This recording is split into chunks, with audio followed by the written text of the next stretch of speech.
네, 오늘 하나님께서 우리에게 주시는 말씀은 야고보서 2장 1절부터 17절까지 말씀입니다. 야고보서 2장 1절부터 17절입니다.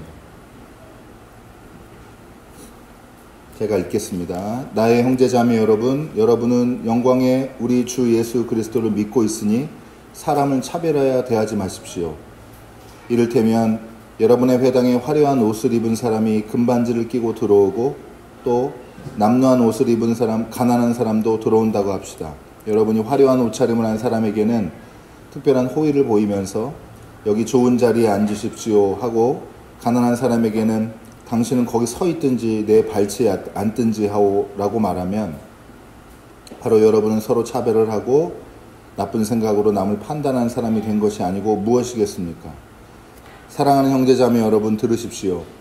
하나님께서는 세상에 가난한 사람을 택하셔서 믿음에 부요한 사람이 되게 하시고 하나님을 사랑하는 이들에게 약속하신 그 나라의 상속자가 되게 하시지 않았습니까? 그런데 여러분은 가난한 사람을 업신여겼습니다. 여러분을 압제하는 사람은 부자들이 아닙니까? 또 여러분을 법정으로 끌고 가는 사람도 부자들이 아닙니까? 여러분이 받드는 그 존귀한 이름을 모독하는 사람도 부자들이 아닙니까? 여러분이 성경을 따라 내 이웃을 내 몸같이 사랑하라는 으뜸가는 법을 지키면 잘하는 일입니다. 그러나 여러분이 사람을 차별해서 대하면 죄를 짓는 것이요, 여러분은 율법을 따라 범법자로 판정을 받게 됩니다. 누구든지 율법 전체를 지키다가도 한 조목에서 실수하면 전체를 범한 셈이 되기 때문입니다. 간음하지 말라 하신 분이 또한 살인하지 말라고 말씀하셨습니다. 어떤 사람이 간음은 하지 않는다고 하더라도 살인을 하면 결국 그 사람은 율법을 범하는 것입니다. 여러분은 자유를 주는 율법을 따라 앞으로 심판을 받을 각오로 말도 그렇게 하고 행동도 그렇게 하십시오. 심판은 자비를 베풀지 않는 사람에게는 무자비합니다. 그러나 자비는 심판을 이깁니다. 나의 형제자매 여러분, 누가 믿음이 있다고 말하면서도 행함이 없으면 무슨 소용이 있겠습니까? 그런 믿음이 그를 구원할 수 있겠습니까? 어떤 형제나 자매가 헐벗고 그날 먹을 것조차 없는데 여러분 가운데서 누가 그들에게 말하기를 평안히 가서 몸을 따뜻하게 하고 배부르게 먹으십시오 하고 하면서 말만 하고 몸에 필요한 것들을 주지 않는다고 하면 무슨 소용이 있겠습니까? 이와 같이 믿음의 행함이 따르지 않으면 그 자체만으로는 죽은 것입니다. 이는 하나님의 말씀입니다. 하나님 감사합니다. 우리 함께 인사하고 말씀을 나누겠습니다. 하나님은 공평하십니다. 하나님은 공평하십니다. 공평하십니다. 성령 강림호 16회 주일 말씀, 야고보서 말씀을 지난주에 이어서 함께 나누도록 하겠습니다. 오늘 말씀의 제목도 인사 나눈 것처럼 공평하신 하나님인데요. 좀 작지만 충격받을 때가 있는데, 여러분 우리나라에서 제일 유명한, 그러니까 인스타 팔로워 수가 제일 많은 연예인 누군지 아세요? 제니. 제니. 램프 하면 나온 거 지니 말한 거예요? 제니라고 하더라고요. 저도 이렇게 찾아봐서 안 거지. 전 제일 제니 잘 모르는데, 제니가 팔로워 수가 1위고 2위는 누굴까요? 연주자매가 좋아할 것 같은데. BTS? 네, BTS B. B가 2위고 둘 다 잘 모릅니다. 그러면은 이거는 많이 맞추실 수 있을 텐데, 스포츠 선수 중에, 운동 선수 중에 1위는 누굴까요? 제일 인기 있는 사람, 세계적으로 우리나라 사람 중에. 손흥민이죠. 아주 단연 그 1등인데요. 근데 뭐가 놀랍냐면은 손흥민 선수가 시합하잖아요. 아직도 인종차별 받아요. 영국의 EPL, 이렇게 그 잉글랜드 프리미어 리그라고 해서 사실 세계에서 제일 큰 프로축구 그 무대거든요. 근데 이 인종차별에 대한 기준도 굉장히 엄격하고, 얼마 전에도 손흥민 선수 친한 같은 팀의 그 우루과이 선수가 그 손흥민 선수 동양인이라 친척 유니폼 갖다 줘도 너 모를 거야 이런 식으로 얘기를 한 거예요. 얼굴 구분이 안 간다고 동양인들 이런. 그래서 한 경기 출장 금지당하고 더 징계받아야 된다고 하는 거를 손흥민이 자기가 그냥 친구고 이해하니까 괜찮다 이렇게 해가지고 넘어가고, 아무튼 그런 일 하면 난리가 나거든요. 그리고 경기 시작 전에 그라운드에 전부 다 이렇게 반무릎 꿇고서 잠깐 이렇게 묵념하듯이 하는데, 그게 이제 캠페인 벌이는 거예요. 그 인종차별에 대해서. 그러니까 여러분, 손흥민처럼 유명해져도 인종차별을 받습니다. 손흥민 골 넣으면 막 사람들이 이렇게 얼굴, 눈 찍고 막 이렇게 해요. 여러분, 어떤 사회도 차별을 정당화하는 사회는 없습니다. 그러니까 그걸 지지하는 사회는 없어요. 근데 반대로 어떤 사회도 차별하지 않는 사회가 없습니다. 그러니까 더 그걸 법으로 만들려고 하는 거예요. 어떻게든 안 하게 하려고. 그게 우리가 지향해야 될 바가 아니니까. 이래서 저희 마음에도, 작은 마음에도 차별하는 마음이 있으면은 그게 별것 아닌 것 같아도 나중에는 큰 게 되고, 나중에는 문제가 되고, 그렇게 될 수 있다는 거 여러분 기억하시면 좋겠고, 우리가 그래서 작은 마음도 차별하는 마음 가지면 안 됩니다. 네. 여러분, 오늘 읽은 본문에서 기독교 신자들 간에도 차별 문제가 있었는데, 여기서는 경제적인 부 때문에 그런 거예요.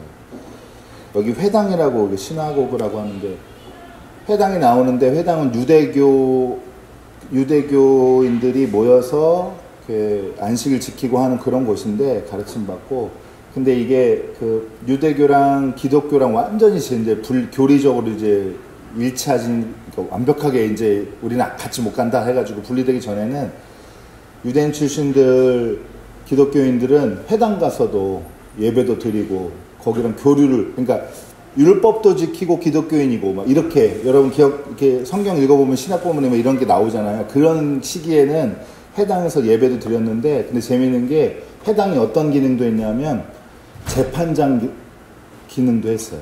재판장. 그래서 사실은 이거를 이걸 설명하시려는 주석가들이 재판장 모습이라고도 하기도 하고, 또 예배 드릴 때 부자가 이제 기독교인이 아닌데 처음 와본 거예요. 이런 장면을 이렇게 상상해서 추측하기도 하고 하는데, 어쨌든 핵심은 그거죠. 두 사람이 오는데 두 사람 사이에 뭔가 관계가 있어요. 그런데 한 명은 부자예요. 손에 금반지를 끼고 막. 근데 다른 한 사람은 문자적으로 얘기하면 옷이 아주 남루한 사람인데, 옛날에 가난한 사람은 옷이 딱 한 벌이에요. 그냥 그 옷이 잠옷이고 일할 때 입는 옷이고 다 그렇습니다. 근데 이 두 사람이 재판장에 온 것이든 예배드려 온 것이든 사람들 대우가 달라요. 어떻게 다르냐?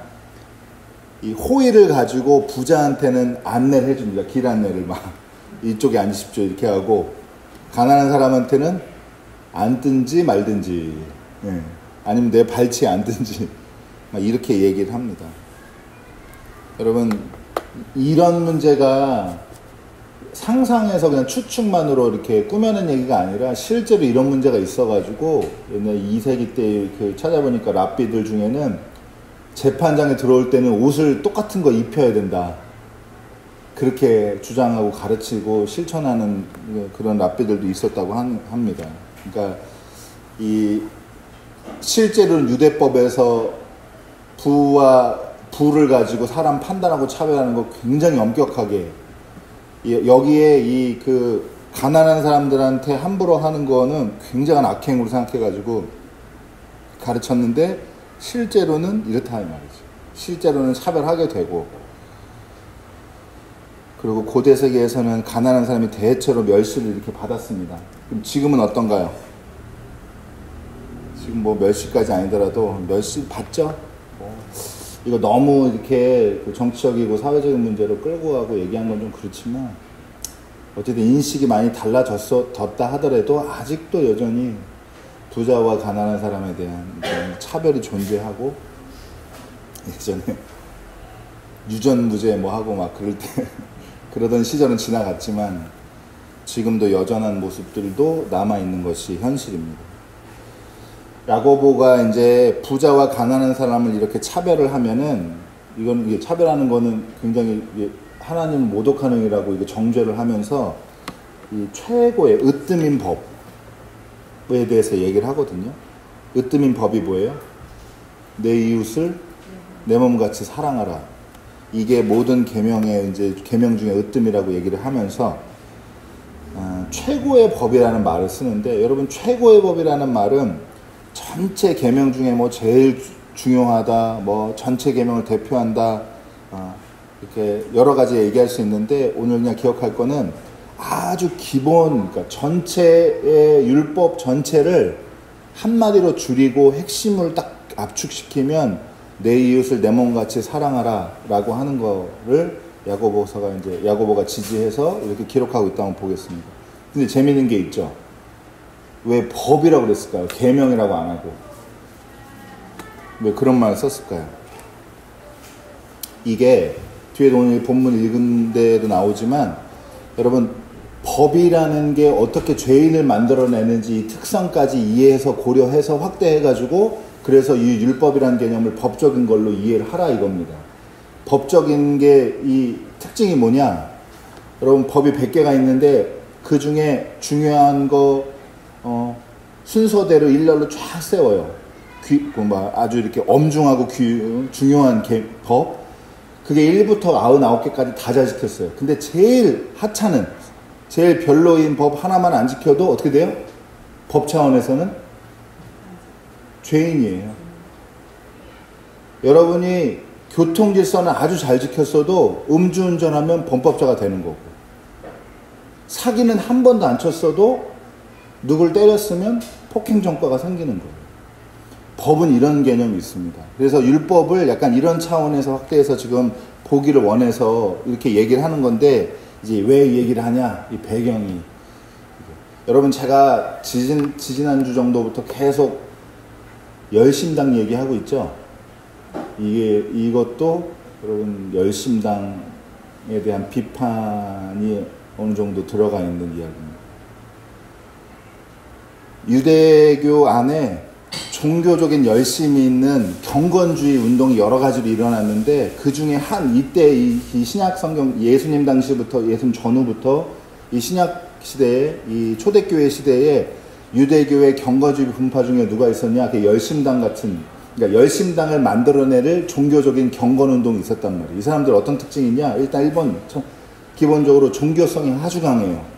그래서 뭐는 안 해요? 율법에서 그만은, 오늘 야고보서 말씀으로 하면 간음은 안 저질러요. 근데 뭐래요? 이 사람들이? 제가 지난주 얘기했죠. 살인을 한단 말이에요. 실제로 기록 찾아보니까 유대교 이 제사가 있을 때마다 한 명씩 제사장들을 암살했어요. 그러니까 이 사람들은 왜 그랬냐? 뭐 계속 반복이지만, 로마가 우리를 억압하고 압제하고 세금 걷어들이고 못살게 굴고 있는데, 여기에 친로마적인 성향을 가진 사람들은 우리말로 하면 다 매국노다 이렇게 생각한 거예요. 그래서 특히 이제 예루살렘 귀족들이 그런 타겟이 돼서 예루살렘 귀족들도 많이 죽였고, 제사장들, 특히 이제 귀족 제사장들, 이런 사람들 한 명씩 제거하고 이렇게 하는 건데, 야고보 말씀이 딱 그겁니다. 지금 대놓고는 아니지만 간음하지 않는다고 해도 살인 저지르면 율법 전체를 어긴 거나 다름없다는 거예요. 이런 얘기를 하고 있는 거예요. 법적인 차원에서 보면 하나님과의 맺은 약속은 이런 특징이 있다라고 하는 겁니다. 근데 뒤에 오늘 자세히는 안 하겠지만, 자비가 이 율법, 법의 이 능력을 이겨낸다고 하는 거잖아요. 그래서 자비로움을 가지라고 하는 건데, 여러분 정리하면은 야고보가 계속해서 지난주에도 그랬고 1장에도 그랬고 2장에도 그랬고, 이 유대교의 경건주의의 특징, 열심당을 만들어내는 이 종교적인 어떤 교리, 가치, 이거에 대한 비판을 이제 깔고서 얘기를 하고 있는 겁니다. 근데 여러분 종교적으로는 굉장히 열심히 해요. 근데 이렇게 살인도 저지르고, 그 다음에 중요한 특징이 있죠. 오늘 말씀 정리하려면 이거 이해하셔야 되는데, 이 사람들이 어떤 특징이 있냐? 가난한 자에 대한 윤리적인 책무를 수행하지 않는 거죠. 이게 이제 문제가 되는 겁니다. 그래서 그런 데 대해서 중요하게 생각을 안 하니까 차별이 생기는 것도 용인하고 이것 때문에 생기는 문제들을 그냥 좌시하게 되는 이렇게 되고 있습니다. 그래서 이 종교성이 폭력성으로 갈 수 있다라는 거, 여러분 지금도 여러분 계속 전쟁 중이잖아요. 그쪽 지역에 팔레스타인이랑 이스라엘이랑. 그리고 그래서 그런지 그런 거 뉴스 좀 봤더니 유튜브 같은 데서 예전에 한국 기자인데 하마스 취재한 사람 막 이렇게 그런 영상이 나오더라고요. 근데 자살 폭탄 테러한 사람 인터뷰하고 막 그런 거. 근데 그런 종교적인 폭력성 같은 거를 야고보가 비판하고 있는 거다라고 여러분 기억하시면 되겠습니다. 그리고 이제 마지막으로 이제 여러분 이제 마지막 논증을 저희가 같이 나눠야 되는데, 하나님은 우리한테 되게 복된 소식입니다. 하나님은 가난한 사람을 사랑합니다. 얼마나 이런 얘기할 때 부담이 없어요. 대형교회 같으면 제가 엄청 제가 신경 쓰이고, 저 장로님 들으면 제가 너무 속상하지 않을까, 혹시 상처받지 않을까? 전혀 거리낌이 없습니다. 제가 아주 시원하게 얘기해도 하나님은 가난한 사람을 사랑했습니다. 여러분, 근데 가난한 사람이 선해서일까요? 아닙니다. 그럼 반대로 부자는 악해서 미워하실까요? 그런 면도 없지 않지만 그래서 그런 게 아니에요. 왜 가난한 사람을 사랑하느냐? 여러분 요거 딱 기억하시기 바랍니다. 부자는 기댈 데가 많은데 가난한 사람은 하나님 말고는 기댈 데가 없기 때문에 하나님이 이 가난한 사람들을 아끼고 돌보고 사랑하시는 겁니다. 고아와 과부를 왜 아끼고 자꾸 이렇게 돌보라고 공동체적으로 자꾸 이렇게 책임감을 불어넣느냐? 그 사람들은 하나님 말고는 기댈 데가 없다 말입니다. 그렇기 때문에. 그리고 그 중에서도 여러분, 하나님 말고 기댈 데가 없는 모든 가난한 사람을 하나님이 다 사랑하시고 그 사람들한테 뭐 원하지도 않는데 팍팍팍 주고 막 그러냐? 아니고요. 누구한테 주냐? 예수님 말을 빌어서 하면 예수님을 사랑하는 사람들에게, 하나님밖에 기댈 게 없고 그 예수님 사랑하는 사람들에게 예수님이 약속을 하셨어요. 무슨 약속을 했어요? 가난한 자는 복이 있다. 그러면서 뭐라 그랬어요? 계속 가난하거라. 이렇게. 하나님 나라를 유업으로 받을 거라고. 약속된 하나님 나라를 상속할 거라고 이렇게 얘기를 하겠습니다. 제가 이제 이렇게 이게 참 진짜 유튜브 같은 거 신기한 것 같아요. 제가 이제 이거 말씀 준비하면서 월요일쯤 시작을 하거든요. 그래서 이것저것 검색도 해보고 인터넷에 찾아보고 막 하니까 알고리즘에 그런 게 떠요. 그래서 몰랐었는데 예전에 유퀴즈에서 유이베 신부님 나온 거 혹시 아세요? 성심원에, 맞아요. 스페인 분인데 우리나라에 온 지 47년 됐는데 성심원에서 한 34년인가 있으시면서 한센인들 이렇게 평생 돌보신 분입니다. 부모님 임종도 다 못 봤대요. 그 말이 진짜 그 마음 아프던데, 어머니가 자기 생각에는, 그 신부님 생각에는 화병으로 돌아가신 것 같은데, 너는 성심원 그 사람들을 사랑해서 나를 버렸구나 그랬대요. 얼마나 자식으로서 마음은 아프겠어요. 근데 이분 방에 있는 글귀가 아주 마음을 이렇게 많이 울리게 하더라고요. 어떻게 했냐면, 무슨 글이 있냐면, 살아있는 동안 가난한 사람을 사랑하는 사람은 죽을 때 두려움이 없다, 이렇게 적혀있어요. 여러분, 저도 이런 얘기는 한지 모르겠는데 저 그냥 부자면 무조건 싫을 때가 있었거든요. 왠지 꼴보기 싫고, 어릴 때 그랬어. 어릴 때 그런 마음 가질 때가 있었는데, 그리고 반대로 그냥 가난한 사람은 괜히 측은하고 막 뭔가 근데 그런 감상적인 게 아니다, 이걸 잘 이해하셨으면 좋겠고. 그래서 제가 지금 많이 후회가 되는 게, 주변에 그래서 부자가 한 명도 없는 게 내가 부자를 싫어해서 그런 게 아닌가. 부자를 좀 좋아해볼까? 막 이렇게. 가난한 사람은 아주 많아요. 가난한 사람은 아주 한타스가 있습니다. 근데 제가 너무 단순한 생각을 했다는 생각이 들어요. 문제는 공평한가요? 기댈 데가 있는 사람들과 없는 사람들은 큰 차이가 있거든요. 사회생활하고 삶을 이어가는데. 근데 그 가난한 자에게 자기를 동일시하고 그들을 보살피고 사랑한다고 선언하는 것 자체가 엄청나게 정치적으로 의미가 있는 거예요. 나는 부자들 세금 줄여주는 거나 이거의 목표입니다. 여러분, 이런 사람이랑 나는 가난한 사람들, 그게 진실인지 아닌지 아무도 몰라요. 그러나 겉으로 말할 때 나는 부자들, 가난한 사람들 좀 더 살기 좋은 나라 되게 만들겠다, 이렇게 하면 여러분 어떤 정치인한테 투표해야겠어요? 근데 이 사케 부자도 아닌 사람이 여기다 다 투표한단 말이에요. 자기가 부자도 아니에요. 심지어 아주 이게 너무 답답해요. 자기가 가난한데도 부자 편드는 사람한테 막 표를 줘요. 여러분, 성경에서 곳곳에서 가난한 사람들에 대한 하나님의 관심과 사랑이 많이 나와 있습니다. 그리고 절대로 차별하면 안 된다고 정말 여러 군데서 얘기를 하고 있어요. 여러분, 기독교인은 그러니까 하나님 관점으로 가난한 사람, 부자한 사람을 봐야 되는데, 여러분 솔직하게 당연하게도 세상에서 가난한 사람이 있고 부자 있다. 그럼 누가 더 멋진 사람, 매력 있는 사람으로 보여요? 당연히 부자예요. 그건 사람 관점이 그렇다는 건데, 근데 우리는 거기에 속으면 안 된다는 거죠. 거기에 자기를 그냥 맞아, 그렇게 보는 거지라고 그냥 맡겨버리면 안 되고, 여러분, 우리는 가난한 사람, 기댈 곳 없는 사람들, 그 사람들 수치스럽게 하지 않도록 노력하면서 사셔야 됩니다. 밥 못 먹는 사람한테 오늘 성경에 나오잖아요. 영양이 상당히 중요한데 일단 이런 얘기하면 안 되는 거예요. 골고루 드셔야죠. 야채 중심으로 이렇게 얘기하면 네. 그런 사람한테는 한 끼 먹을 식사 제공하는 게 그게 우리가 할 일이고, 그리고 연장선에서 제가 한 가지만 부탁드리는데, 비유로 봤어요. 이 부자와 가난을.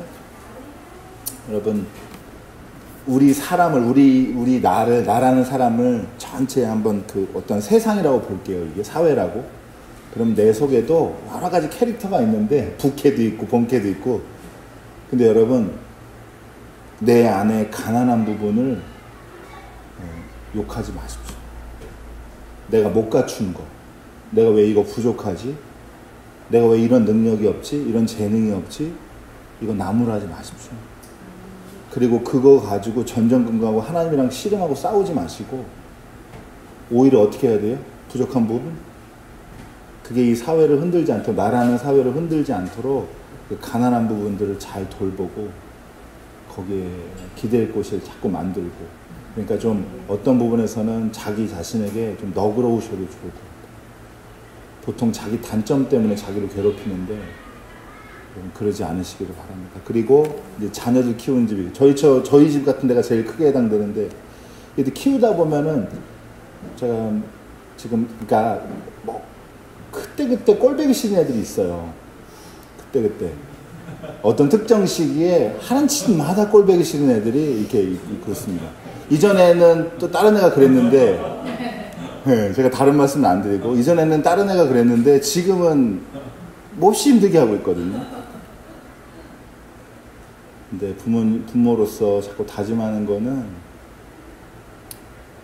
차별하면 안 된다, 편애하면 안 된다. 우리 여기 부모님 세대, 특히 권사님 어머니들은 다 이거 아주 못된 우리나라 문화가 있었는데, 아주 아들 중심으로, 아들은 공부시키고 딸은 일시키고. 여러분, 이제 거기에 대한 우리 반성이 있어야 되는데, 여러분, 아무도 차별받으면 안 됩니다. 여러 가지 물론 현실로 오면 고민거리가 있겠지만, 여러분 정리하겠습니다. 여러분, 자기 마음, 자기 속에 약한 부분 너무 책망하지 마세요. 네, 잘 보살펴 주세요. 거긴 도움이 더 필요한 겁니다. 두 번째로, 우리 자녀들, 우리 주변에 있는 사람들, 그 중에 재능 없거나 속색이거나 잘하는 애한테 너무 눈길 주지 마시고 편애하지 마시고, 여러분 그렇지만 오해는 하지 마세요. 약한 사람 중심으로 돌아가는 게 꼭 선한 건 아닙니다. 평범한 사람들이 힘을 얻어야 공동체는 잘 갈 수 있어요. 그러나 이제 여러분 그거를 차별하지 않고 저와 여러분이 정말 지난주부터 얘기하고 있는데 참된 경건을 잘 이해하고 실천하는 그런 성령 충만한 신앙인들 되기를 주님의 이름으로 축원합니다.